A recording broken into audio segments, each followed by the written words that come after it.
नमस्कार दोस्तों, जय माता दी। आज मैं आपको बृहस्पतिवार की व्रत कथा सुनाने जा रही हूँ, तो प्रेम से बोलिए विष्णु भगवान की जय। प्राचीन समय की बात है। एक बड़ा प्रतापी तथा दानी राजा थे।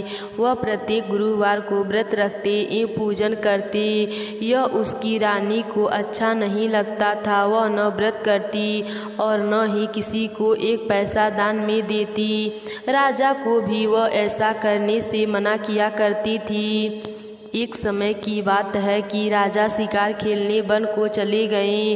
घर पर रानी और दासी थीं। उस समय गुरु बृहस्पति साधु का रूप धारण कर राजा के दरबार पर भिक्षा मांगने आए। साधु ने रानी से भिक्षा मांगी तो वह कहने लगी, हे साधु महाराज, मैं इस दान और पुण्य से तंग आ गई हूँ। आप कोई ऐसा उपाय बताइए जिससे यह सारा धन नष्ट हो जाए तथा मैं आराम से रहूं। साधु रूपी बृहस्पति देव ने कहा, हे देवी, तुम बड़ी विचित्र हो। संतान और धन से भी कोई दुखी होता है। अगर तुम्हारे पास धन अधिक है तो तुम इसे शुभ कार्यों में लगाओ जिससे तुम्हारे दोनों लोक सुधरे। परंतु साधु की इन बातों से रानी खुश नहीं हुई।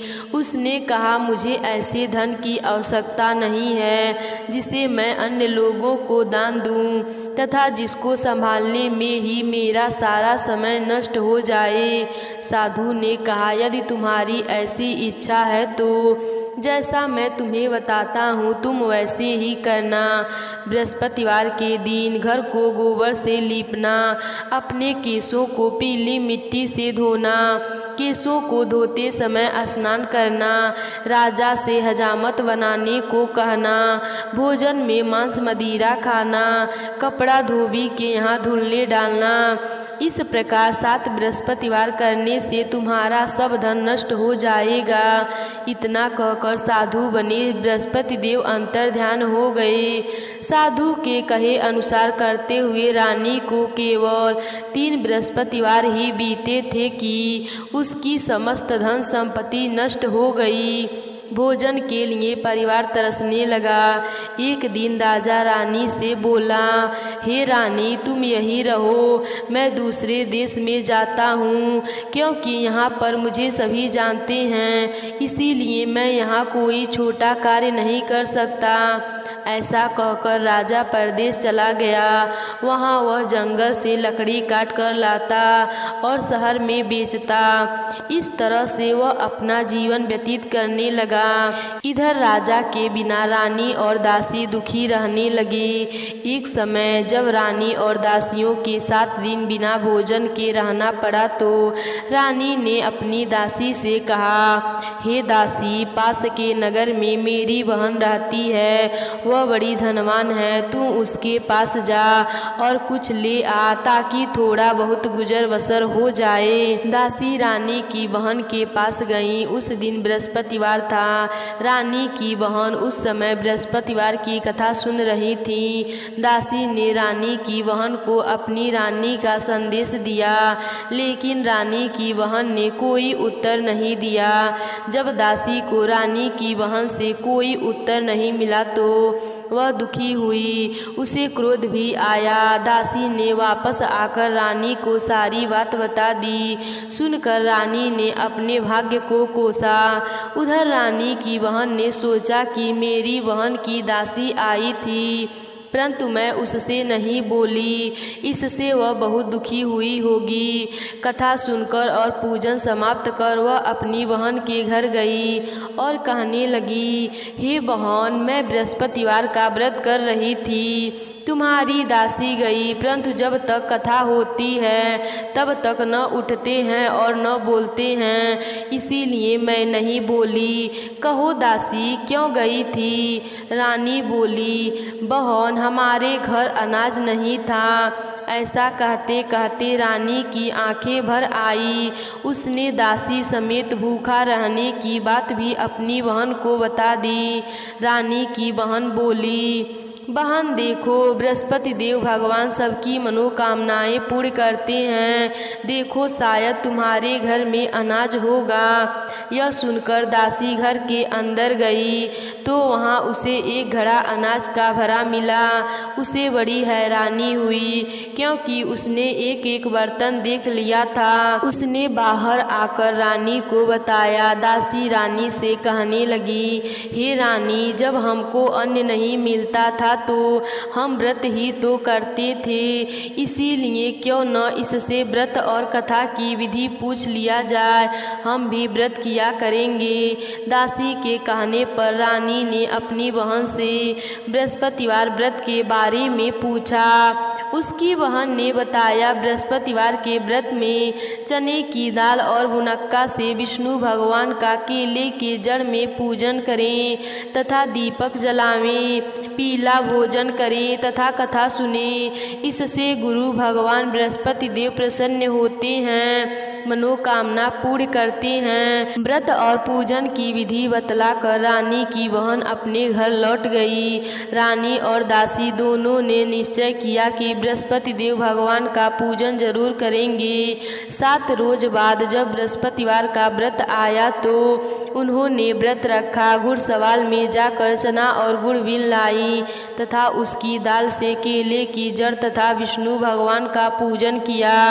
अब पीला भोजन कहाँ से आए? दोनों बड़ी दुखी हुई, परंतु उन्होंने व्रत किया था, इसीलिए बृहस्पति देव भगवान प्रसन्न थे। एक साधारण व्यक्ति के रूप में वे दोनों थालों में सुंदर पीला भोजन लेकर आए और दासी को देकर बोले, हे दासी, यह भोजन तुम्हारे लिए और तुम्हारी रानी के लिए है, इसे तुम दोनों ग्रहण करना। दासी भोजन पाकर बहुत प्रसन्न हुई। उसने रानी को सारी बात बताई। उसके बाद से वे प्रत्येक बृहस्पतिवार को गुरु भगवान का व्रत और पूजन करने लगी। बृहस्पति भगवान की कृपा से उनके पास धन हो गया, परंतु रानी फिर पहले की तरह आलस करने लगी। तब दासी बोली, देखो रानी, तुम पहले भी इसी प्रकार आलस करती थी, तुम्हें धन के रखने में कष्ट होता था, इस कारण सभी धन नष्ट हो गया। अब गुरु भगवान की कृपा से धन मिला है तो फिर तुम्हें आलस होता है। बड़ी मुसीबतों के बाद हमने यह धन पाया है, इसीलिए हमें दान पुण्य करना चाहिए। अब तुम भूखे मनुष्यों को भोजन कराओ, प्याऊ लगवाओ, ब्राह्मणों को दान दो, कुआं, तालाब, बावड़ी आदि का निर्माण कराओ, मंदिर पाठशाला बनवा कर ज्ञान दान दो, कुंवारी कन्याओं का विवाह करवाओ, अर्थात धन को शुभ कार्य में खर्च करो, जिससे तुम्हारे कुल का यश बढ़े तथा स्वर्ग प्राप्त हो और पितर प्रसन्न हो। दासी की बात मानकर रानी शुभ कर्म करने लगी, उसका यश फैलने लगा। एक दिन रानी और दासी आपस में विचार करने लगे कि न जाने राजा किस दशा में होंगे, उनकी कोई खोज खबर भी नहीं है। उन्होंने श्रद्धापूर्वक गुरु बृहस्पति भगवान से प्रार्थना की कि हे राजा, जहाँ कहीं भी हो शीघ्र वापस आ जाएं। उधर राजा परदेश में बहुत दुखी रहने लगा। वह प्रतिदिन जंगल से लकड़ी बीन कर लाता और उसे शहर में बेचकर अपने दुखी जीवन को बड़ी कठिनता से व्यतीत करता। एक दिन दुखी होकर अपनी पुरानी बातों को याद करके वह रोने लगा और उदास हो गया। उसी समय राजा के पास बृहस्पति देव साधु के वेश में आकर बोले, हे लकड़हारे, तुम इस सुनसान जंगल में किस चिंता में बैठे हो, मुझे बताओ। यह सुनकर राजा के नेत्रों में जल भर गया। साधु की वंदना कर राजा ने अपनी संपूर्ण कहानी सुना दी। महात्मा दयालु होते हैं। वे राजा से बोले, हे राजन, तुम्हारी पत्नी ने बृहस्पति देव के प्रति अपराध किया था, जिसके कारण तुम्हारी यह दशा हुई। अब तुम किसी प्रकार की चिंता मत करो, भगवान तुम्हें पहले से अधिक धन देंगे। देखो, तुम्हारी पत्नी ने बृहस्पतिवार का व्रत आरंभ कर दिया है। अब तुम भी बृहस्पतिवार का व्रत करके चने की दाल व गुड़ जल के लोटे में डाल कर केले का पूजन करो, फिर कथा कहो या सुनो, भगवान तुम्हारी सब मनोकामनाएं पूर्ण करेंगे। साधु की बात सुनकर राजा बोले, हे प्रभु, लकड़ी बेचकर तो इतना पैसा भी नहीं बचता जिससे मैं भोजन करके उपरांत कुछ बचा सकूं। मैंने रात्रि में अपनी रानी को व्याकुल देखा है। मेरे पास कोई साधन नहीं जिससे इसका समाचार जान सकूं। फिर मैं बृहस्पति देव की क्या कहानी कहूं, यह भी मुझको मालूम नहीं है। साधु ने कहा, हे राजन, मन में बृहस्पति भगवान के पूजन व्रत का निश्चय करो, वे स्वयं तुम्हारे लिए कोई राह बना देंगे। बृहस्पतिवार के दिन तुम रोजाना की तरह लकड़ियां लेकर शहर में जाना। तुम्हें रोज से दुगना धन प्राप्त होगा जिससे तुम भली भांति भोजन कर लोगे तथा बृहस्पति देव की पूजा का सामान भी आ जाएगा। जो तुमने बृहस्पति की कहानी के बारे में पूछा है वह इस प्रकार है। प्राचीन काल में एक बहुत ही निर्धन ब्राह्मण थे। उनके कोई संतान नहीं थी। वह नित्य पूजा पाठ करते। उनकी स्त्री न स्नान करती और न किसी देवता का पूजन करती। इस कारण ब्राह्मण देव बहुत दुखी रहते थे। भगवान की कृपा से ब्राह्मण के यहाँ एक कन्या उत्पन्न हुई। कन्या बड़ी होने लगी। प्रातः स्नान करके वह भगवान विष्णु का जप करती। बृहस्पतिवार का व्रत भी करने लगी। पूजा पाठ समाप्त कर पाठशाला जाती तो अपनी मुट्ठी में जौ भरकर दाने ले जाती और पाठशाला जाते समय मार्ग में डालती जाती। लौटते समय वह जौ सोड़ के हो जाते तो उनको बीन कर घर ले आती। एक दिन वह बालिका सूप में उन सोने के जौ को फटक कर साफ कर रही थी कि तभी उसकी माँ ने देख लिया और कहा, हे बेटी, सोने के जौ को फटकने के लिए सोने का सूप भी होना चाहिए। दूसरे दिन गुरुवार था। कन्या ने व्रत रखा और बृहस्पति देव से सोने का सूप देने की प्रार्थना की। बृहस्पति देव ने उसकी प्रार्थना स्वीकार कर ली। रोजाना की तरह वह कन्या जौ फैलाती हुई पाठशाला चली गई। पाठशाला से लौटकर जब वह जौ को बीन रही थी तो बृहस्पति देव की कृपा से उसे सोने का सूप मिला। उसे वह घर ले आई और उससे जौ साफ करने लगी, परंतु उसकी माँ का वही ढंग रहा। एक दिन की बात है, कन्या सोने के सूप में जब जौ को साफ कर रही थी तो उसी समय उस नगर का राजकुमार वहाँ से निकला। कन्या के गुण और रूप को देखकर वह उस पर मोहित हो गया। राजमहल आकर वह भोजन तथा जल त्याग कर उदास होकर लेट गया। राजा को जब राजकुमार द्वारा अन्न जल त्यागने का समाचार ज्ञात हुआ तो अपने मंत्रियों के साथ वह अपने पुत्र के पास गए और कारण पूछा। राजकुमार ने राजा को उस लड़की के घर का पता भी बता दिया। मंत्री उस लड़की के घर गया। मंत्री ने ब्राह्मण के समक्ष राजा की ओर से निवेदन किया। कुछ ही दिन बाद ब्राह्मण की कन्या का विवाह राजकुमार के साथ संपन्न हो गया। कन्या के घर से जाते ही ब्राह्मण के घर में पहले की भांति गरीबी का निवास हो गया। एक दिन दुखी होकर ब्राह्मण अपनी पुत्री से मिलने गया। बेटी ने पिता की अवस्था को देखा और अपनी माँ का समाचार पूछा। ब्राह्मण ने सभी हाल कह सुनाया। कन्या ने बहुत साधन देकर अपने पिता को विदा कर दिया, लेकिन कुछ दिन बाद फिर वही हालत हो गया। ब्राह्मण फिर अपनी कन्या के यहाँ गया और सभी हाल कह सुनाया। पुत्री बोली, हे पिताजी, आप माताजी को यहाँ लिवा आओ, मैं उन्हें वह विधि बता दूंगी जिससे गरीबी दूर हो जाएगी। ब्राह्मण देवता अपनी स्त्री को साथ लेकर अपनी पुत्री के पास राजमहल पहुँचे तो पुत्री अपनी माँ को समझाने लगी, हे माँ, तू प्रातः काल स्नान आदि करके भगवान विष्णु का पूजन करो तो सब दरिद्रता दूर हो जाएगी। परंतु उसकी माँ ने उसकी एक भी बात नहीं मानी। वह प्रातः काल उठकर अपनी पुत्री का बचा जूठा खा लेती थी। एक दिन उसकी पुत्री को बहुत गुस्सा आया। उसने अपनी माँ को एक कोठरी में बंद कर दिया।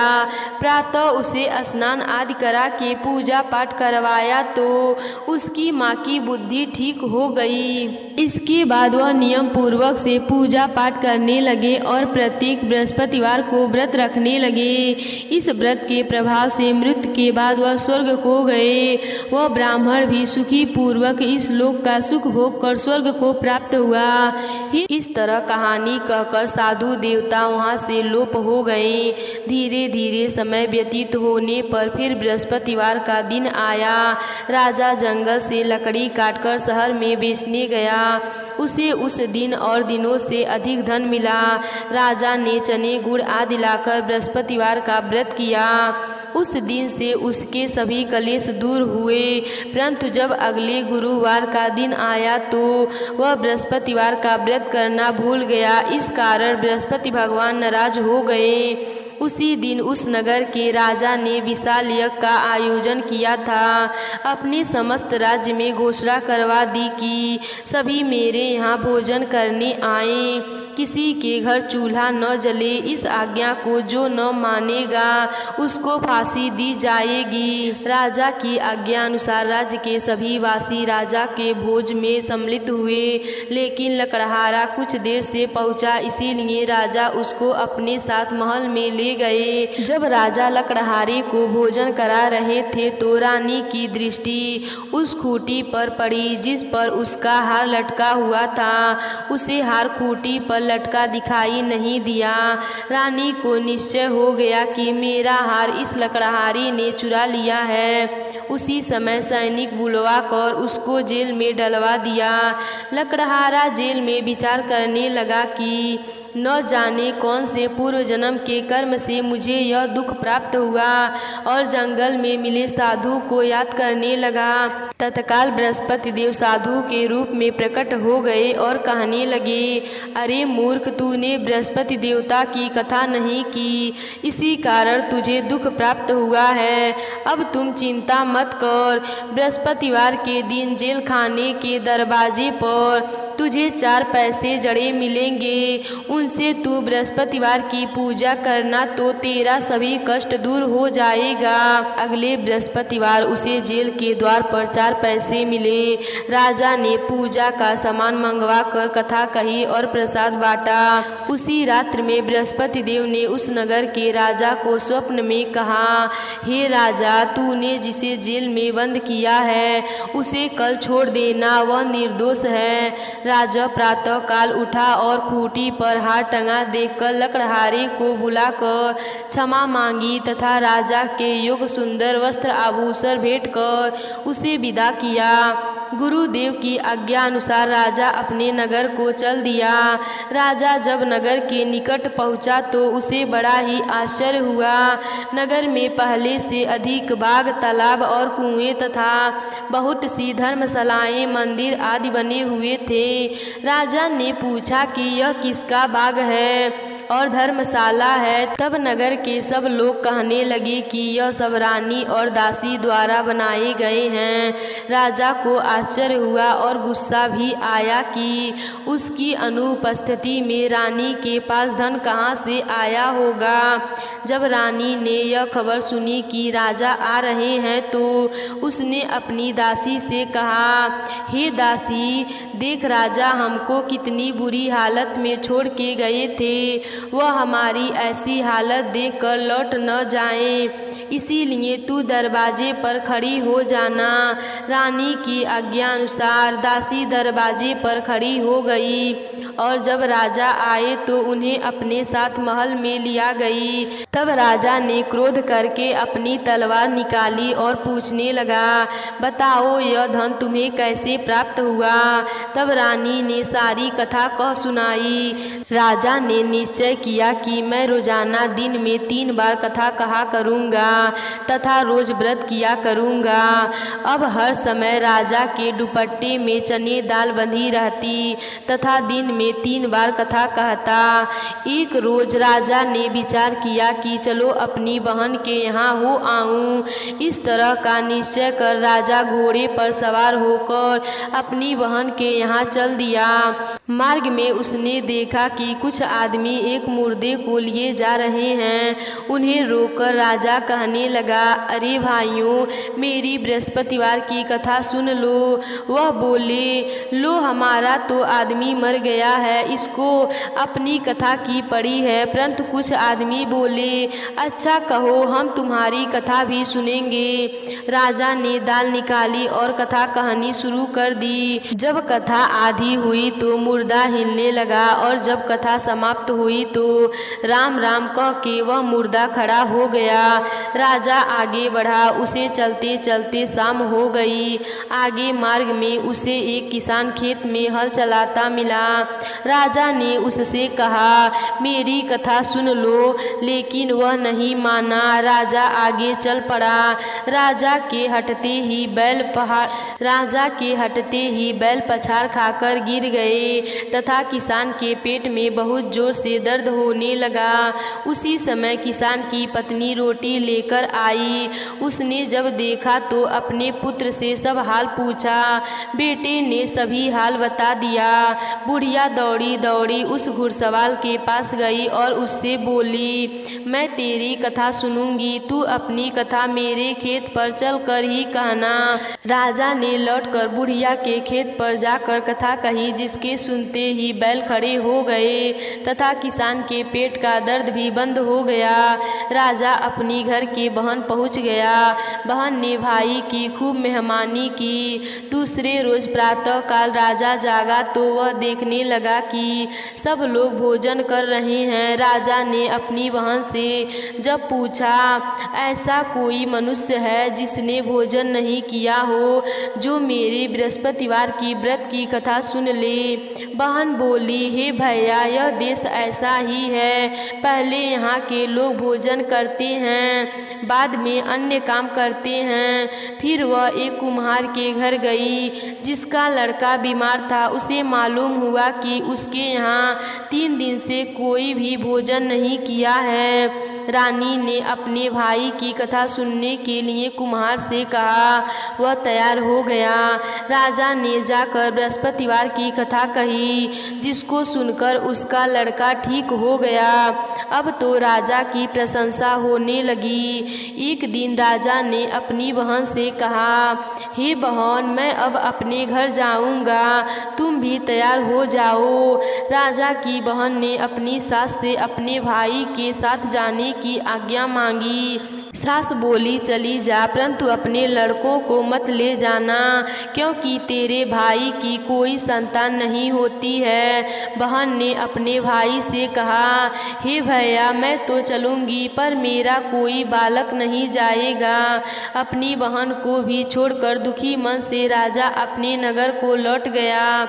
राजा ने अपनी रानी से सारी कथा बताई और बिना भोजन किए वह शैया पर लेट गया। रानी बोली, हे प्रभु, बृहस्पति देव ने हमें सब कुछ दिया है, वे हमें संतान अवश्य देंगे। उसी रात बृहस्पति देव ने राजा को स्वप्न में कहा, हे राजा, उठ, सभी सोच त्याग दे, तेरी रानी गर्भवती है। राजा को यह जानकर बड़ी खुशी हुई। 9वें महीने रानी के गर्भ से एक सुंदर पुत्र पैदा हुआ। तब राजा बोला, हे रानी, स्त्री बिना भोजन के रह सकती है, परंतु बिना कहे नहीं रह सकती। जब मेरी बहन आए तुम उससे कुछ मत कहना। रानी ने हाँ कर दी। जब राजा की बहन ने यह शुभ समाचार सुना तो वह बहुत खुश हुई तथा बधाई लेकर अपने भाई के यहाँ आई। रानी ने तब उसे आने का उलाहना दिया। जब भाई अपने साथ ला रहे थे तब टाल गई, उनके साथ न आई और आज अपने आप ही भागी भागी बिना बुलाए आ गई। गई तो राजा की बहन बोली, भाई मैं इस प्रकार न कहती तो तुम्हारे घर औलाद कैसे होती। बृहस्पति देव सभी कामनाएं पूर्ण करते हैं जो श्रद्धा पूर्वक बृहस्पतिवार का व्रत करता है, यूँ कथा पढ़ता है अथवा सुनता है और दूसरों को सुनाता है। बृहस्पति देव उसकी सभी मनोकामनाएं पूर्ण करते हैं, उनकी सदैव रक्षा करते हैं। जो संसार में सदा भावना से गुरुदेव का पूजन एवं व्रत सच्चे हृदय से करते हैं, जैसे सच्ची भावना से रानी और राजा ने बृहस्पति देव की कथा का गुणगान किया तो उनकी सभी इच्छाएं बृहस्पति देव ने पूर्ण की। अनजाने में भी बृहस्पति देव की उपेक्षा न करें, ऐसा करने से सुख शांति नष्ट हो जाती हैं। इसीलिए सबको कथा सुनने के बाद प्रसाद लेकर जाना चाहिए। हृदय से उनका नमन करते हुए जयकारा बोलना चाहिए। तो प्रेम से बोलिए बृहस्पति देव की जय।